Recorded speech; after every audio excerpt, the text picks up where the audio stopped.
اللہ الرحمن الرحیم۔ جس طرح سورج نکلنے سے پہلے ستاروں کی روپوشی، صبح صادق کی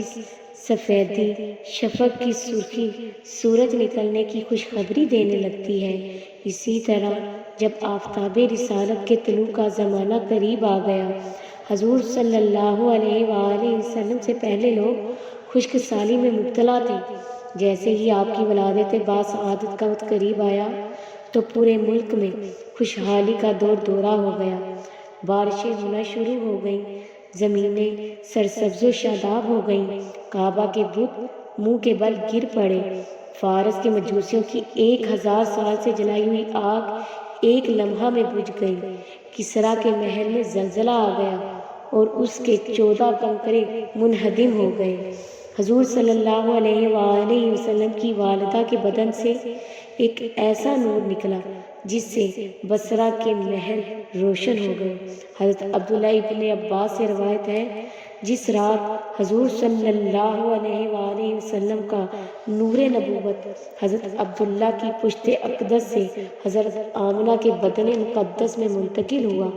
روئے زمین کے تمام چوپایوں خصوصاً قریش کے جانوروں کو اللہ تعالیٰ نے گویائی عطا فرمائی اور انہوں نے بزبان فصیح اعلان کیا کہ آج اللہ کا مقدس رسول شکم مادر میں جلوہ گر ہو گیا ہے، جس کے سر پر تمام دنیا کی امامت کا تاج ہے اور جو سارے عالم کو روشن کرنے والا چراغ ہے۔ مشرق کے جانوروں نے مغرب کے جانوروں کو بشارت دی، اسی طرح سمندروں اور دریاؤں کے جانوروں نے ایک دوسرے کو یہ خوشخبری سنائی کہ حضرت ابو القاسم صلی اللہ علیہ وآلہ وسلم کی ولادت باسعادت کا وقت قریب آ گیا ہے۔ روایت ہے کہ حضور صلی اللہ علیہ وآلہ وسلم کی والدہ ماجدہ حضرت بی بی آمنہ نے فرمایا، جب حضور اقدس صلی اللہ علیہ وآلہ وسلم پیدا ہوئے تو میں نے دیکھا کہ ایک بہت بڑی بدلی آئی جس میں روشنی کے ساتھ گھوڑوں کے ہنہنانے اور پرندوں کے اڑنے کی آواز تھی اور کچھ انسانوں کی بولیاں بھی سنائی دیتی تھیں۔ پھر ایک دم حضور صلی اللہ علیہ وآلہ وسلم میرے سامنے سے غائب ہو گئے اور میں نے سنا کہ ایک اعلان کرنے والا اعلان کر رہا ہے، حضور صلی اللہ علیہ وآلہ وسلم کو مشرق و مغرب میں گشت کراؤ، ان کو سمندروں کی بھی سیر کراؤ تاکہ تمام کائنات کو ان کا نام، ان کا حلیہ، ان کی صفت معلوم ہو جائے اور ان کو تمام جاندار مخلوق یعنی جن و انس، ملائکہ اور چرندوں پرندوں کے سامنے پیش کرو اور انہیں حضرت آدم علیہ السلام کی صورت، حضرت شیس علیہ السلام کی معرفت، حضرت نوح علیہ السلام کی شجاعت، حضرت ابراہیم علیہ السلام کی خلت، حضرت اسماعیل علیہ السلام کی زبان، حضرت اسحاق علیہ السلام کی رضا،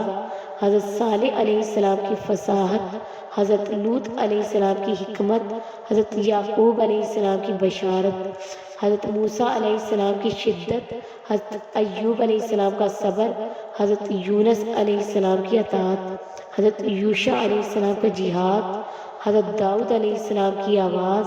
حضرت دانیال علیہ السلام کی محبت، حضرت الیاس علیہ السلام کا وقار، حضرت یحییٰ علیہ السلام کی عصمت، حضرت عیسیٰ علیہ السلام کا زہد عطا کر کے ان کو تمام پیغمبروں کے کمالات اور اخلاق حسنہ سے مزین کر دو۔ اس کے بعد وہ بادل چھٹ گیا، پھر میں نے دیکھا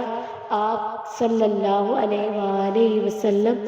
ریشم کے سبز کپڑے میں لپٹے ہوئے ہیں اور اس کپڑے سے پانی ٹپک رہا ہے اور کوئی منادی اعلان کر رہا ہے، واہ واہ کیا خوب! محمد صلی اللہ علیہ وآلہ وسلم کو تمام دنیا پر قبضہ دے دیا گیا اور کائنات عالم کی کوئی چیز باقی نہ رہی جو ان کے قبضہ اقتدار و غلبہ و اطاعت میں نہ ہو۔ اب میں نے چہرہ انور کو دیکھا تو 14ویں کے چاند کی طرح چمک رہا تھا اور بدن سے پاکیزہ مشک کی خوشبو آ رہی تھی۔ پھر 3 شخص نظر آئے، ایک کے ہاتھ میں چاندی کا لوٹا، دوسرے کے ہاتھ میں سبز زمرد کا طشت، تیسرے کے ہاتھ میں ایک چمکدار انگوٹھی تھی۔ انگوٹھی کو 7 مرتبہ دھو کر اس نے حضور صلی اللہ علیہ وآلہ وسلم کے دونوں شانوں کے درمیان مہر نبوت لگا دی۔ پھر حضور صلی اللہ علیہ وآلہ وسلم کو ریشمی کپڑے پہ لپیٹ کر اٹھایا اور ایک لمحہ کے بعد مجھے سپرد کر دیا۔